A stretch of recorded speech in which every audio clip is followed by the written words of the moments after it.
The Best of Living in Iowa is funded in part by the Gilchrist Foundation, founded by Jocelyn Gilchrist, furthering the philanthropic interests of the Gilchrist family in wildlife and conservation, the arts and public broadcasting, and disaster relief. Funding for this program was provided by Friends, the Iowa Public Television Foundation. Generations of families and friends who feel passionate about the programs they watch on Iowa Public Television. Hello, this is Morgan Halgren. For 16 seasons, Living in Iowa told the tale of what it means to be uniquely Iowan. Tonight, we honor that spirit by bringing you another glimpse into our rich heritage with a few stories from our archives. In this episode of The Best of Living in Iowa, we'll talk with artist and activist Eva Leo, who emigrated to the United States from Nazi Germany just before the start of World War II. We'll visit Iowa's L'Arche community and see how it does more than just help those with disabilities, and explore the work of Marjorie Mills Vandervelde, who has made contact with primitive cultures around the globe.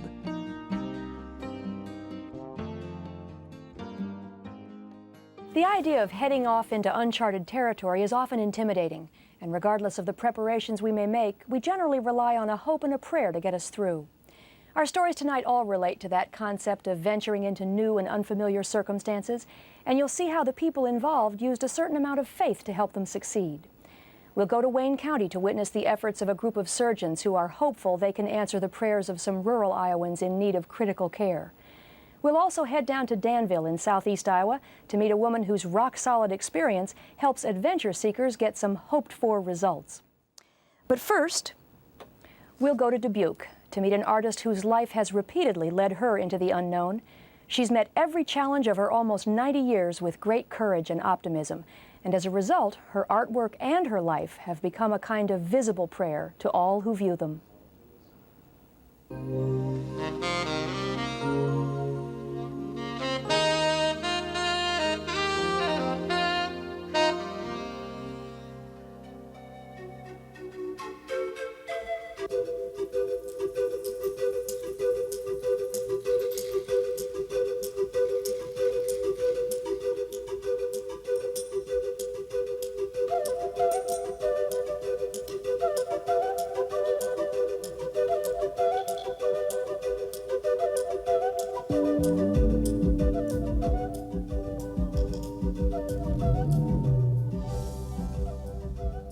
These enigmatic figures, imprinted in copper, are the creations of colorful Dubuque artist Eva Leo. Come in. Tell us about this door. This is an interesting door. This is a creation of yours too, isn't I it? am very interested in politics and in the matters of this country, you know, because I come from Nazi Germany. Mm-hmm. What are some of the things here that you have? That is Oxfam here, America, and then Save the Children, and here, this one, Remember 3 Mile Island. Mm-hmm. Eva was born just shortly after the turn of the century, and she reached her 20s about 1920, 25. And at that time in Germany, you had a style called German Expressionism. And so it would be a natural that she would grow up under that influence. She really believes, like many artists, and particularly German Expressionists do, that you can preach through images.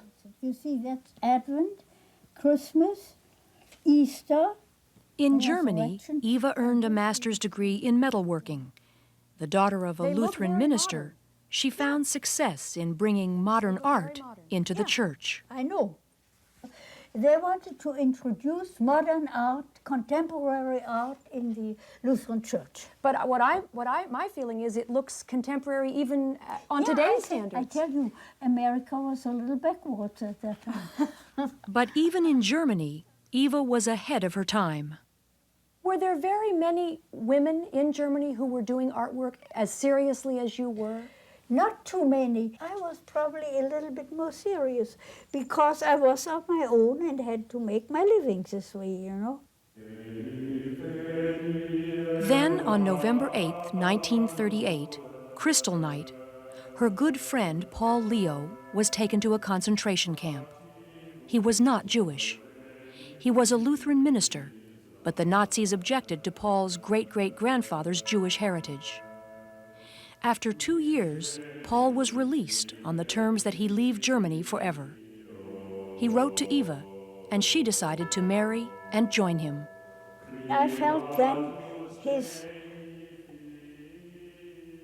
church has left him in the lurch, you know, even at that time. His country has left him in the lurch. His church has left him in the lurch. I felt it was almost my duty. I told only my oldest sister and her family because it was all very dangerous at that time. 2 years later, Eva and Paul were married and living in rural Texas, where Paul had been given 2 parishes. There was little time for art. Why did you do this picture? Oh, that was the only thing I could do, you know, in Texas occasionally when I had to do something with my hands, you know. From Texas, the Leo family moved to Dubuque. In 1958, Eva's husband died suddenly while teaching at Wartburg Seminary. She was left to raise their 3 children. I came to teach here during that same time that she was recovering from this great loss. When I became president in '71 is when I really started taking a more keen interest in her art. I knew what she had done and that she was one of the few people in this country that really had been trained and accomplished in metal sculpturing. And so I commissioned her to do a number of things for the seminary. The doors on the chapel first, and then the doors leading into this, and a large relief in the refectory. The first door, the one that looks like a comic strip, was done in '77 when she herself was past her mid-70s. That is remarkable. But there is more to it, and that has something to do with the understandings and the goals of German expressionism. When Eva Leo depicts a person giving food to another person or giving drink to another person, in one way, that could be seen as just a pious story, a text from Matthew. But in another way, that is just Eva Leo's way of social activism. I feel there is a danger of hidden Nazism even in this country. Kind of hidden, you know. And I have experienced that once, and I do not want my family to experience that. Follow the leader. Eva's friends say they're impressed by how Eva transforms her concerns into action. But this year it was very bad. I'm continually amazed at how involved she gets, for example, in the political campaigns. Every year that they come around, and she gets other people involved too. And I have one of her pictures in my house, and which I treasure very much.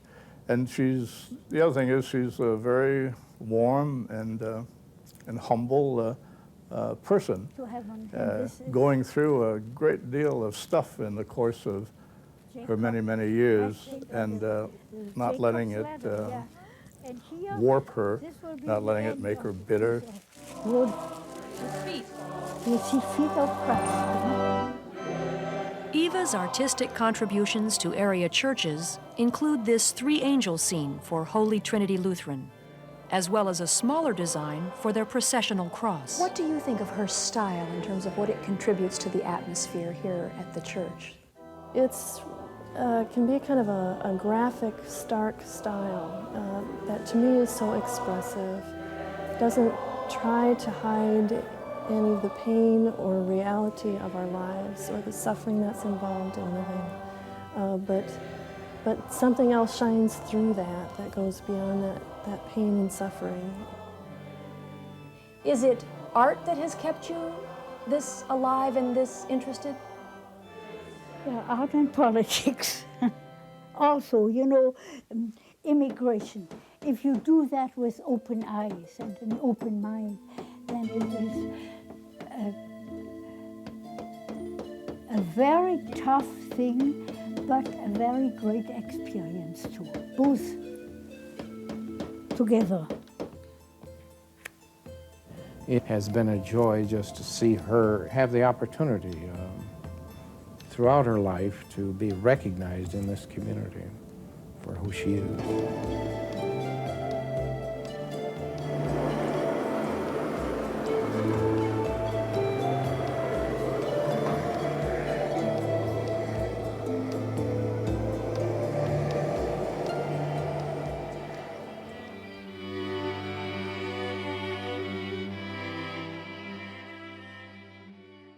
When we think of living life to the fullest, the images of morning chores and dinner conversations don't usually jump to mind. But those are precisely the goals of a program in Clinton, Iowa that is part of a worldwide organization to help developmentally disabled people lead fulfilling lives. It seems they have learned something many of us have forgotten.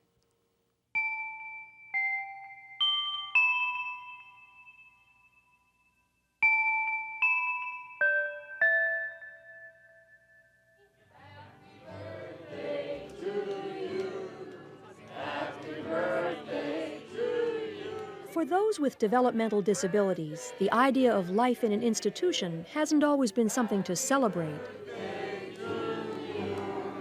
That, however, would seem to come as a shock to the residents of the Arch, a Clinton community catering to those with mental handicaps. But then again, the only institution they seem to acknowledge is the institution of family.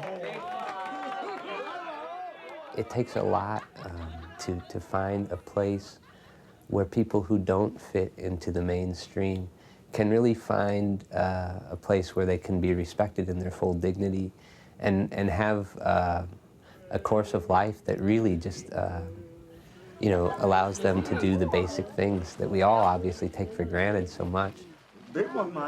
These people do have a home, and they do have work, and they do have a family, which is really a significant thing.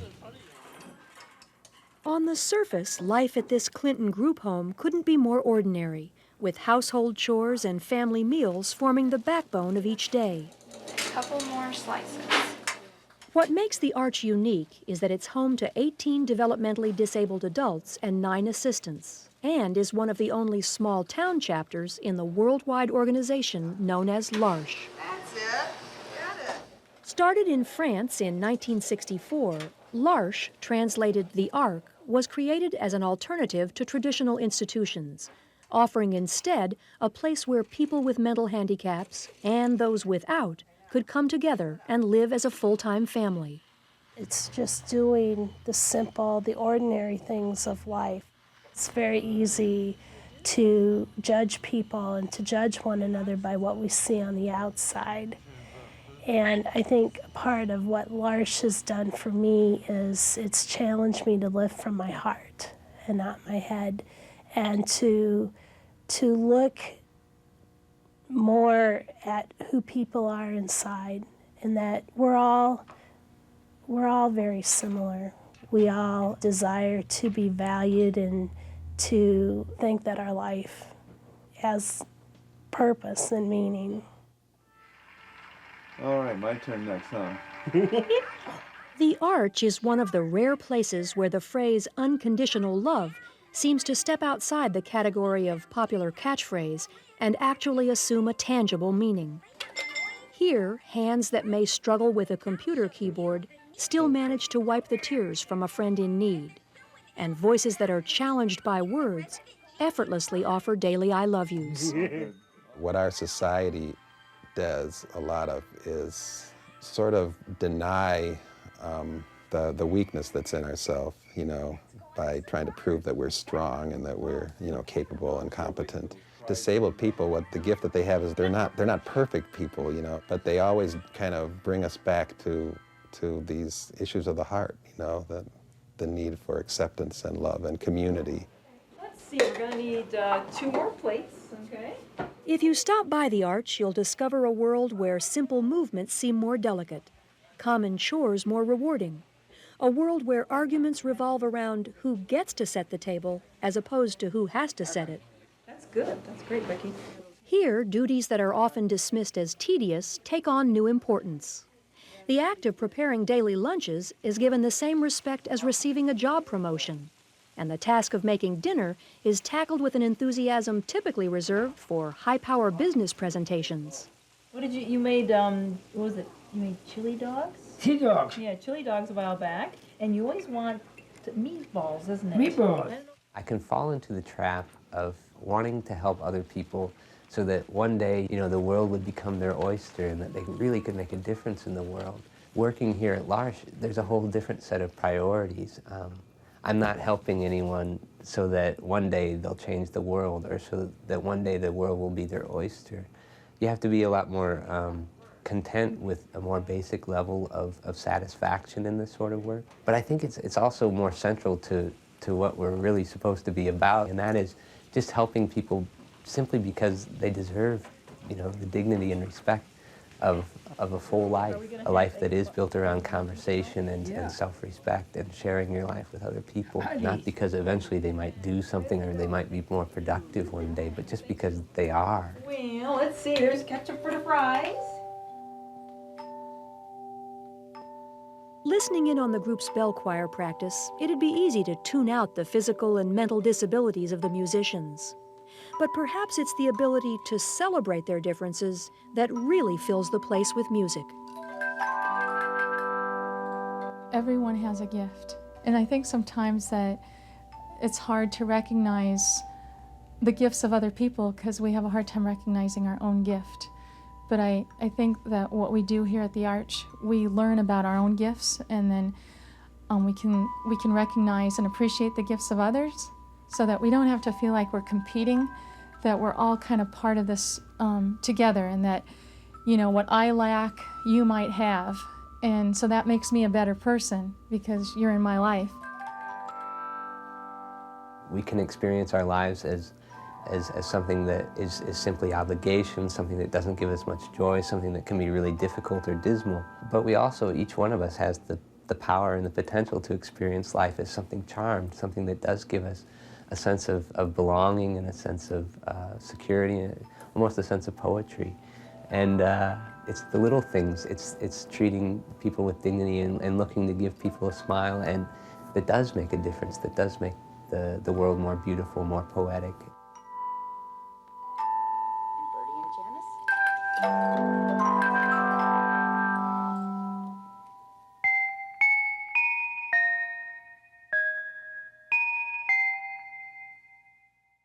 Even though the jungle people of Panama protected their privacy with lethal force, a pioneering female photojournalist from Emmitsburg dared to live with them and became their friend. In the early 1960s, Marjorie Mills Vandervelde studied primitive cultures around the globe with a passion that made a difference in her life as well as theirs.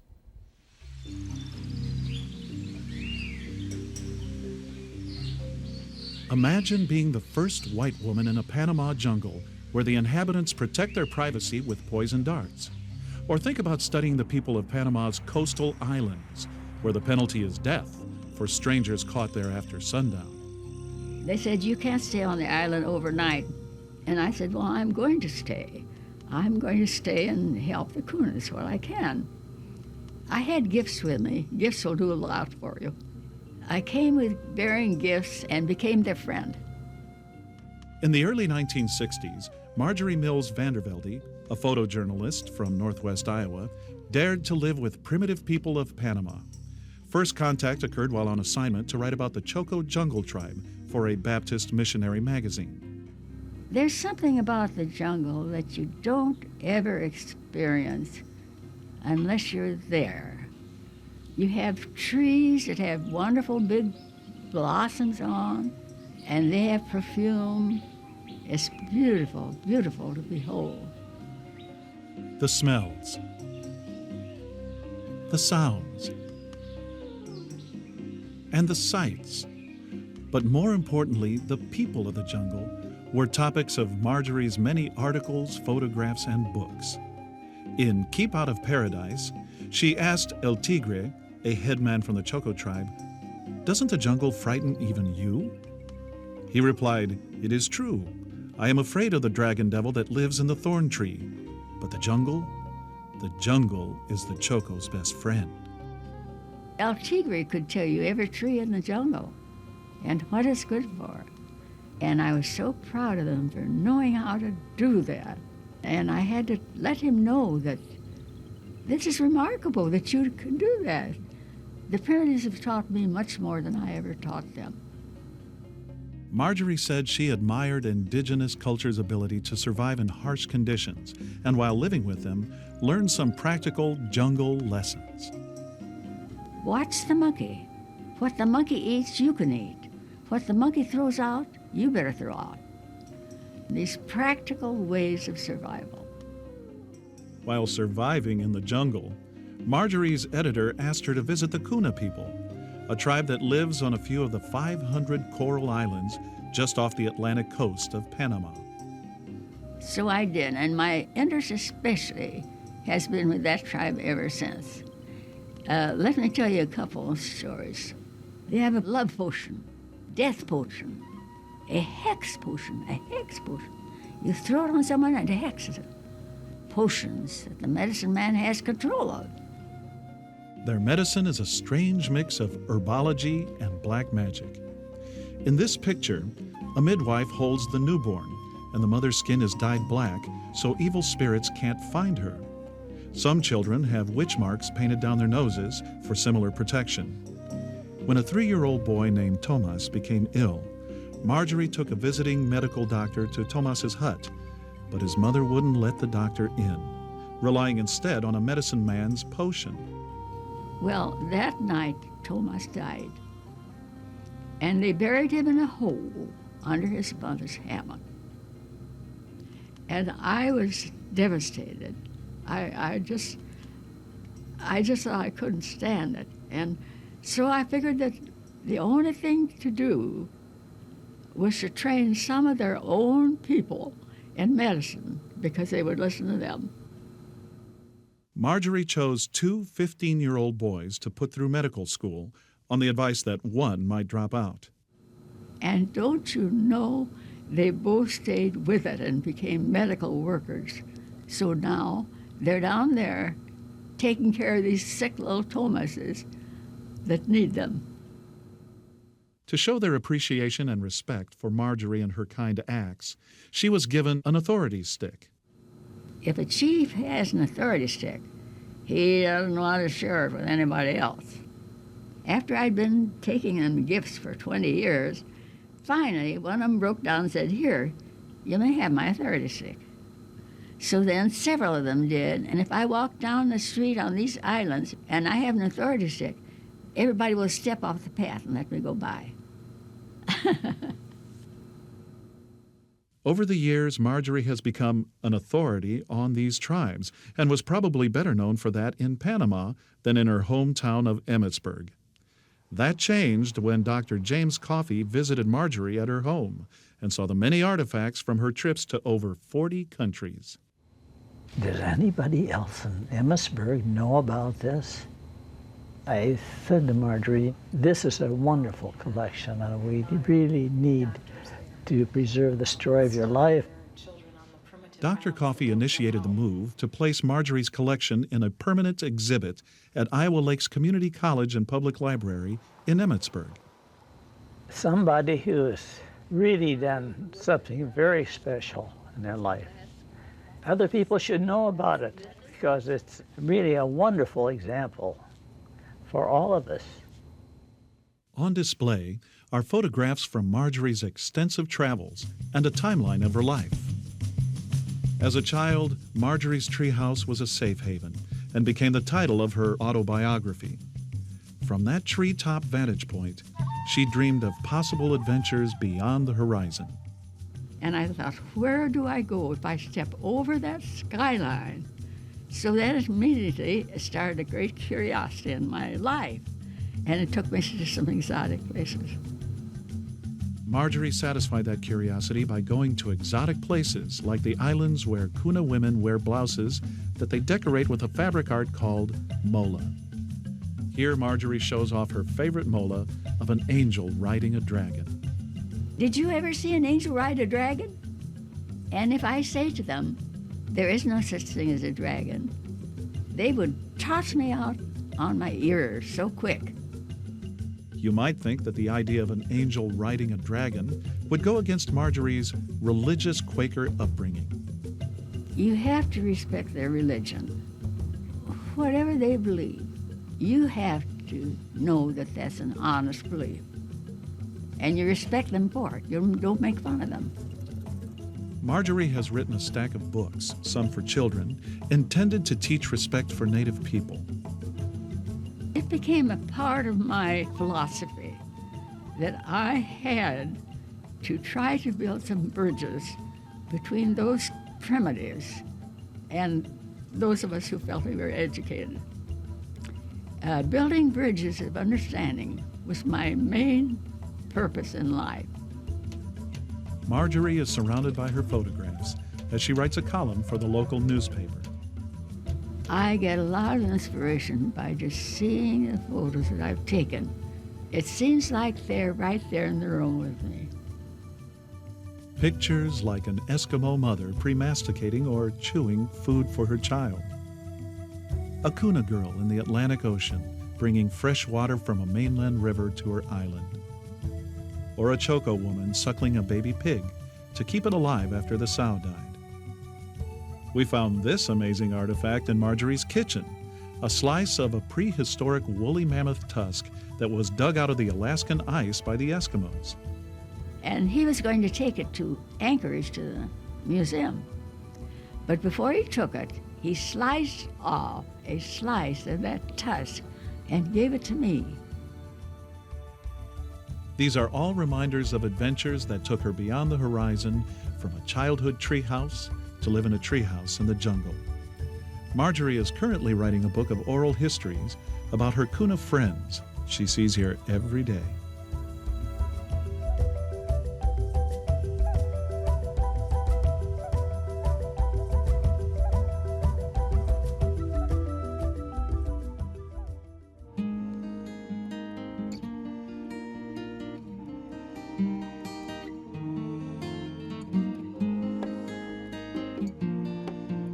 The Best of Living in Iowa is funded in part by the Gilchrist Foundation. Founded by Jocelyn Gilchrist, furthering the philanthropic interests of the Gilchrist family in wildlife and conservation, the arts and public broadcasting, and disaster relief. Funding for this program was provided by Friends, the Iowa Public Television Foundation. Generations of families and friends who feel passionate about the programs they watch on Iowa Public Television.